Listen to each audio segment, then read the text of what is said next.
जी, बिस्मिल्लाहिर्रहमानिर्रहीम। आज हम चार्ल्स लॉ के बाद scales of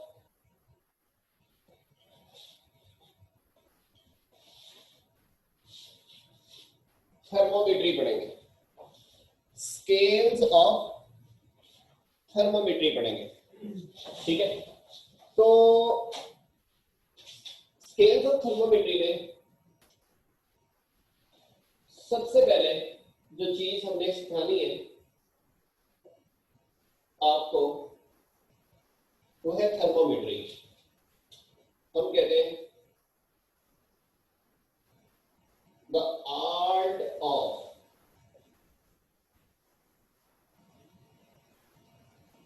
measuring the temperature of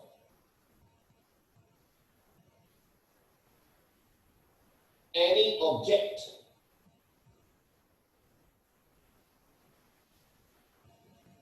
by using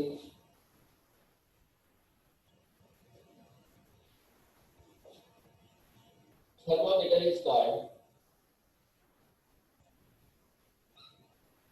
thermometry. Thermometer के इस्तेमाल से किसी भी चीज का टेम्परेचर मेजर करना, ठीक है। टेम्परेचर मेजर करने के हुनर को, इल्म को, फन को, महारत को हम लोग क्या कहते हैं? थर्मोमेट्री। जैसे आप बुखार का अंदाजा लगाने के लिए थर्मोमीटर का अंदाजा लेते हैं सहारा, और आपको पता चल जाता है 98 है, 96.8 है, 98.6 है, 100 है, 101 है, 102 है, ये आप लोग समझ लेते थे। अब थर्मोमेट्री में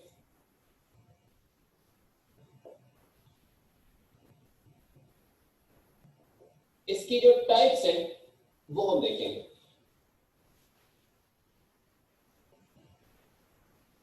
द क्लासिफिकेशन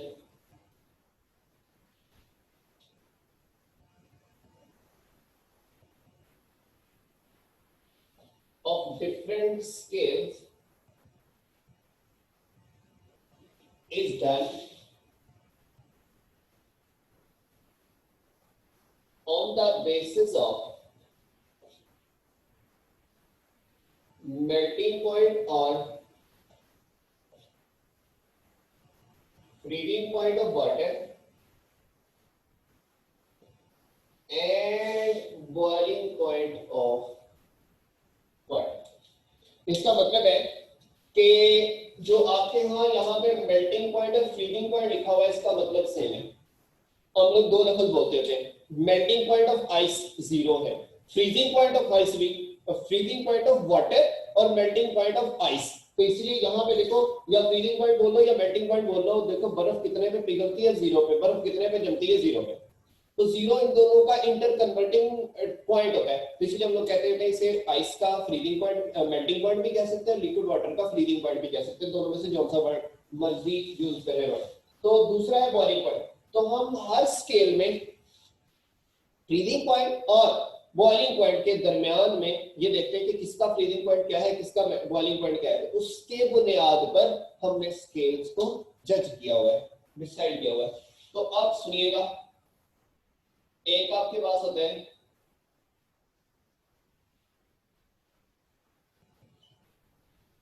सेंटीग्रेड स्केल, एक आपके पास होता है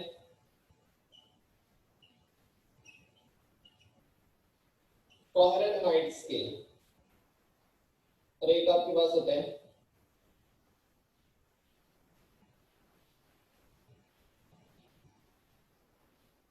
केल्विन या एब्सोल्यूट स्केल।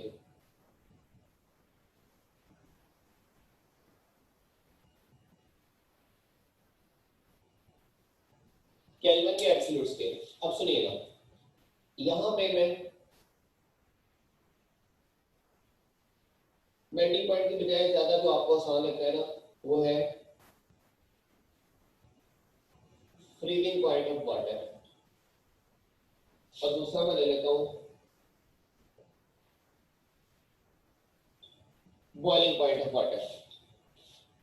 वो टेम्परेचर स्केल जिसमें फ्रीजिंग पॉइंट 0 हो और मेल्टिंग पॉइंट बॉइलिंग पॉइंट 100 हो, जैसे सेंटीग्रेड। इसमें फ्रीजिंग पॉइंट 32 हो और बॉइलिंग पॉइंट 212 हो, उसे हम लोग कहते हैं फ़ारेनहाइट। और केल्विन में जिसमें 273 हो फ्रीजिंग पॉइंट और 373 हो बॉइलिंग पॉइंट, उसे हम क्या कहते हैं?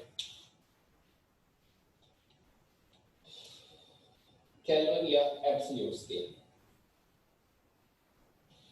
अब अगली बात, अगर आप देखें 0 और 100 में कितने डिवीजन है? सारी बात है 100 डिवीजन है। 32 और 212 में कितनी डिवीजन है? 180 डिवीजन है, ठीक है। और 273 और 373 में कितनी डिवीजन है? ये 100 डिवीजन है। इसका मतलब ये हुआ, ये 100 और 100 डिवीजन वाला सेम ना हो गया। इसका मतलब सेंटीग्रेड स्केल और केल्विन स्केल सेम होते हैं, सिर्फ डिग्री ऑफ स्टार्ट और एंड का फर्क है। ये 0 से स्टार्ट होता है, ये कौन से स्टार्ट होता है? 273 से। ये कल हमने एब्सोल्यूट जीरो की डेरिवेशन पढ़ी थी, ये -273 से स्टार्ट होता है। क्यों होता है वो हमने कल आपको बता दिया था। इसलिए 273 का डिजिट हम लोग इसका लेते हैं स्टैंडर्ड मानते हैं। तो 273 पर ये फ्रीज होता है और इधर ये 0 पे फ्रीज होता है। और अगर ये 32 ले तो वो फ़ारेनहाइट होगा। तो कोई ना कोई स्केल होता है ना, तो उसका कोई ना कोई स्टार लेते हैं। जैसे केजी है, उतने मैस को केजी कहते हैं, मीटर है इतनी लेंथ को मीटर कहते हैं, सेंटीमीटर इतनी, तो वो स्टैंडर्ड बनाना है। तो स्टैंडर्ड बनाया हमने यहाँ पे फ्रीजिंग पॉइंट को और बॉइलिंग पॉइंट को। तो इसलिए ऐसे फ्रीजिंग पॉइंट 0 और बॉइलिंग पॉइंट अगर 100 होगा तो उसे हम लोग कहते हैं कौन सा स्केल? सेंटीग्रेड। और उसकी डिवीजन कितनी बनती है? 100 माइनस 0 100 बनेगी, 212 माइनस 32 180 बनेगी, 373 माइनस 273 100 बनेगी। अब मैं आपसे पूछता हूं, इसको आप अक्सर लिखते हैं डिग्री सेल्सियस से, इसको आप लिखते हैं डिग्री फ़ारेनहाइट से, और इसे आप सिर्फ लिखते हैं केल्विन से। ये कन्वेंशनली है। और वैसे भी जो केल्विन है ये लॉज में एप्लीकेबल होता है, इसलिए इसके ऊपर नॉट या डिग्री लिखने की जरूरत नहीं है। ये कन्वेंशनली है, इसमें इतनी ज्यादा कोई टेंशन वाली बात नहीं है। सही है। अब यहां पे मैं अगर कहूं कि मोस्ट एक्यूरेट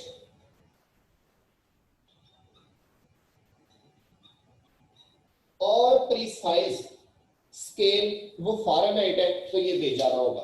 क्यों? क्योंकि इसमें डिवीजन देखो 180 है। अब मैं आपसे कहता हूं एक स्केल है, एक स्केल है, उसकी डिवीजन ऐसे डिग्रीज लगी हुई हैं, वो 2 है 3, यानी कि आप कह रहे हैं कि जैसे मीटर है उसके अंदर 3 फुट होता है, 1 फुट 2 फुट। आपने अगर कोई चीज लेंथ नोट करनी है तो वो 1 मीटर या 1 मीटर से बड़ी होगी फिर है। अगर वो 1 मीटर से छोटी है तो वो 1 मीटर से छोटी कितनी है वो नहीं समझ आएगी, फिर हमें उससे छोटे स्केल में जाना पड़ेगा, इंचेस में। अगर इंचेस से छोटी है तो फिर हमें सेंटीमीटर में, सेंटीमीटर से छोटी है तो फिर हमें मिलीमीटर में जाना पड़ेगा, तो मिलीमीटर से छोटी है तो फिर वो उससे भी। तो इसलिए जितनी ज्यादा छोटी डिवीजन होगी ना उतनी ज्यादा एक्यूरेसी होगी। जैसे मैं कहता हूँ आपने जरा मुझे एक आंसर करना है, 1.1 थी, ज्यादा एक्यूरेट लग रही है या 1.1629? ये तो देखो 1.1692 एक्स्ट्रा डिजिट तक जाके ये एक्यूरेट हो रहा है, ठीक है। तो इसलिए जितनी छोटी डिवीजन होगी उतनी ज्यादा एक्यूरेसी होगी, प्रिसीजन होगी, सेंसिटिविटी होगी। आपको अगर और एक और आसान सी बात बताता हूँ, आपने कभी देखा हो कि आपका कभी डॉक्टर ने टेम्परेचर जो है वो चेक किया हो कि भाई आपको 37 डिग्री सेल्सियस टेम्परेचर है? नहीं कहा, फ़ारेनहाइट में हमेशा का, फ़ारेनहाइट में हमेशा का है। क्योंकि आप 37 से जब 38 में जाते हो, जैसे मैं अगर आपको बात करूं ना, अगर आप डिग्री सेल्सियस में जाते हो तो मैं चंद चीजें पहले ऐसे डिस्कस कर लेता हूं। अगर आप डिग्री सेल्सियस में जाते हो 37 से 38, फ़ारेनहाइट में आप जाते हो 98 से 99, 99 से 100, ठीक है। आप वो उधर 2-3 डिग्री कर रहे हो और डिग्री सेल्सियस में 1 कर रहे हो। अगर आपको टेम्परेचर होता है 37 तो वो बताएगा, या 38 है तब बताएगा, इसके दरमियान वाली वैल्यू नहीं बताएगा। लेकिन फ़ारेनहाइट में 37 से 38 जाते हुए एक ही डिग्री है, लेकिन इधर 38 से 38 के बराबर जाते हुए 98, फिर 99, फिर 100, 101। अब आपको कभी फीवर होता है ना, वो कहता है आपको 100 बुखार है, आपको 99 बुखार है, आपको 100 बुखार है, आपको 101 बुखार है, तीनों डिग्रीज बता देता है, तीनों बातें सही बता देता है। लेकिन जब आप डिग्री सेल्सियस वाला स्केल लोगे तो उसने कहना या 37 है या 38, इसके अलावा कोई और बात तो मुझे बताओ। वो 99 थोड़ा सा बुखार, 100 जरा ज्यादा बुखार है, 101 थोड़ा और ज्यादा बुखार है, तो वो तो हमें बता देता है। लेकिन क्या नहीं बताता, डिग्री सेल्सियस हमें ये बातें नहीं बताता। वो या बताएगा बहुत तेज बुखार या बताएगा नहीं है, तो ये तो अच्छा नहीं है ना स्केल। तो सबसे अच्छा कौन सा हुआ, फारेनहाइट। अगली जो very very important entry test के लिए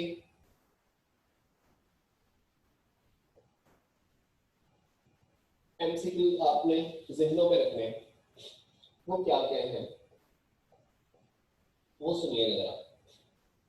entry test point of view से change in 1 degree Celsius, change in 1 Kelvin, change in 1.8 Fahrenheit के बराबर है। इस बात को आपने तस्दीक करनी है कि इस बात में कोई आपको शक तो नहीं। देखो भाई जरा सुनिए बात, डिवीजन ऑफ डिग्री सेल्सियस और डिवीजन ऑफ फारेनहाइट क्या इक्वल है कि नहीं है।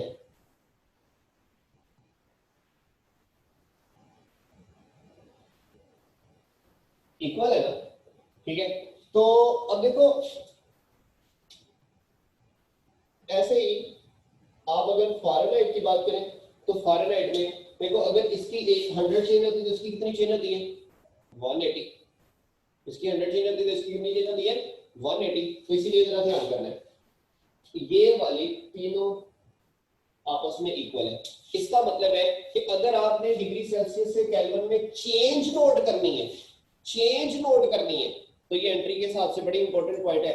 चेंज अगर नोट करनी है तो वो 1 की होगी, 1 डिग्री सेल्सियस 1 केल्विन के बराबर, क्योंकि इनके डिग्री 100 और 1 डिग्री 1 केल्विन के बराबर है, वो तो ठीक। और कितने फारेनहाइट है तो वो 180 है, तो 100 रेशियो 180, 1 रेशियो 1.8 सही है। तो ये 1.8 में चेंज आएगी, सही है। मतलब मैं कहता हूं कि भाई if we increase temperature from 10 to 20, 10 to 20 increase in Fahrenheit will be, वो 10 to 20 कितना बढ़ाया आपने 10 डिग्री सेल्सियस, तो ये कितना बढ़ेगा 18 डिग्री सेल्सियस। क्यों, अगर इसकी एज चेंज होती है तो इसकी कितनी चेंज होती है 1.8, क्योंकि इसकी एज डिग्री इसके 1.8 के बराबर है, इसके 1.8 के बराबर है। तो ये वेरी वेरी इंपॉर्टेंट पॉइंट है, ये आपको जब एंट्री टेस्ट में डिस्कस करेंगे तब भी पता चलेगा, यहाँ पे भी पता चल जाना चाहिए। मैं फिर से रिपीट कर देता हूँ, अगर मैं कहता हूँ मैंने टेम्परेचर 5 से 10 कर दिया, चेंज की बात होनी है, 5 से क्या कर दिया 10 कर दिया, ओके कर दिया, कोई बात नहीं। अब बात ये है कि जो फारेनहाइट है इधर चेंज आई है 5 की, फारेनहाइट में कितने की चेंज आएगी, इधर 5 की चेंज आई है, आप 5 को 1.8 से ज़रब देंगे 9 आएगी, यानी कि 18 का आधा क्या होता है 9 होता है, 9 की चेंज आएगी। ऐसे इधर 10 की चेंज आएगी तो उधर 18 की चेंज आएगी, इधर 100 की चेंज आएगी तो उधर 180 की चेंज आएगी, सही है। तो ये आपको बात ध्यान रखनी, एक बात होगी। दूसरी बात, ये बड़ा इंपॉर्टेंट पॉइंट है, -40 डिग्री सेल्सियस और -40 फारेनहाइट अगर कैलकुलेट करें तो ये इक्वल निकलते हैं। ये एंट्री टेस्ट में बहुत कमाल की बात है जो अक्सर बताई जाती है, अक्सर एमसीक्यू में आता है कि कन्वर्ट फारेनहाइट इनटू अपना ये -40 फारेनहाइट है हाउ मेनी केल्विन या हाउ मेनी डिग्री सेल्सियस, तो हम फार्मूलाज ढूंढने बैठ जाते हैं, फिर फार्मूला ढूंढते हम वापस आते हैं तो हमें पता चलता है वो तो -40 फारेनहाइट है, ये -40 डिग्री सेल्सियस है, ठीक है। इस पॉइंट पर फारेनहाइट और डिग्री सेल्सियस टेम्परेचर बराबर हो जाता है।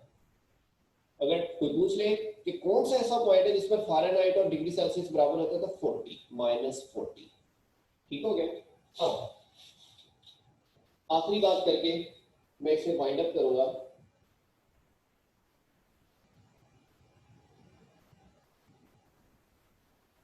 कन्वर्जेंस, कन्वर्जेंस के लिए आपको पता है degree Celsius to Kelvin, Fahrenheit to degree Celsius और degree Celsius to Fahrenheit.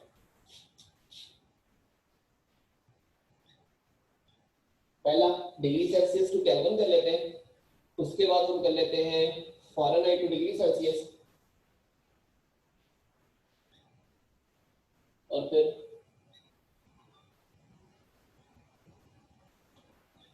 Degree Celsius से फ़ारेनहाइट। ये आपको पता है K is equal to degree Celsius plus 273। 273 इसमें क्या कर दो, ऐड कर दो। और यहां पे आपको पता है degree Celsius is equal to 5/9 Fahrenheit minus 32, ये इसका फार्मूला। और इसमें फ़ारेनहाइट इज इक्वल टू 9/5, ये आपने 9th में भी पढ़े हुए। डिग्री सेल्सियस प्लस 32, ठीक है ना। ये इधर जाएगा, 9 इधर चला जाएगा, 5 डिवाइड में आ जाएगा, ये क्या नाम से बोलते हैं माइनस उधर जाके क्या आ जाएगा प्लस, और ये उधर ये। तो ये असल में दो ही फार्मूले हैं, ये वाला और ये वाला, ये वाला इससे बना हुआ, ठीक है। तो आपको डायरेक्ट अगर डिग्री सेल्सियस अपना फ़ारेनहाइट से जाना है ना केल्विन में, तो आपको फ़ारेनहाइट से पहले क्या बनाना पड़ेगा, डिग्री सेल्सियस, इससे फिर क्या बनाना पड़ेगा, केल्विन बनाना पड़ेगा। तो इसलिए हमारे पास टोटल मिला के करीब करीब 3 फार्मूलाज बन गए। तो these are used to convert temperature scales into each other, एक दूसरे में कन्वर्ट करने के लिए ये टेम्परेचर स्केल्स यूज होते हैं। सही हो गया। तो यहाँ तक ये हमारा क्वेश्चन था जो स्केल्स ऑफ थर्मामीट्री में हमने यूज करना था, ठीक है। तो आज के लिए इतना ही, स्केल्स ऑफ थर्मामीट्री हमने पढ़ना है। बाकी इंशाल्लाह हम यहाँ से कल स्टार्ट करेंगे। कल के लेक्चर में हमने पढ़ना है इंशाल्लाह अज़ीज जनरल गैस इक्वेशन के, उसके डेरिवेशन क्या है, उससे जो लास्ट ड्राइव होते हैं वो क्या है, उससे फिर डेंसिटी की जो वैल्यू जो हमने निकालनी है वो क्या है, और फिर उसके यूनिट्स। ये हमारा इंशाल्लाह कल का पॉइंट होगा। तो आज के लिए इतना ही। लवली, अल्लाह हाफिज टू एवरीवन। कोई क्वेश्चन है तो आप लोग अब पूछ सकते हैं। पहले खवातीन कोई क्वेश्चन है तो पूछें। सर जी आपने जो कन्वर्जेशन से ऊपर जो 2 पॉइंट बताए हैं एंट्री टेस्ट के लिए, इसमें पहला पॉइंट क्या बताया, दोबारा से बता दें। मैंने कहा है change in 1 degree Celsius change in 1 kelvin के बराबर होती है। अगर क्योंकि इधर 100 डिवीजन है, इधर भी 100 डिवीजन है, तो इस वजह से इनकी चेंज सेम होती है। लेकिन अगर फ़ारेनहाइट में बात करें तो इधर 180 डिवीजन है, तो इसकी चेंज 1.8 होगी। जो इसकी 1 होगी तो इसकी 1.8 होगी, इसमें कोई परेशानी वाली बात नहीं है। ये 1.8 लिखा या 18? 1.8 लिखे, 1.8। ओके 1.8। सर ये सेकंड पॉइंट का आपने प्रूफ तो दिया नहीं। हाँ जी, क्या कह रहे हैं आप?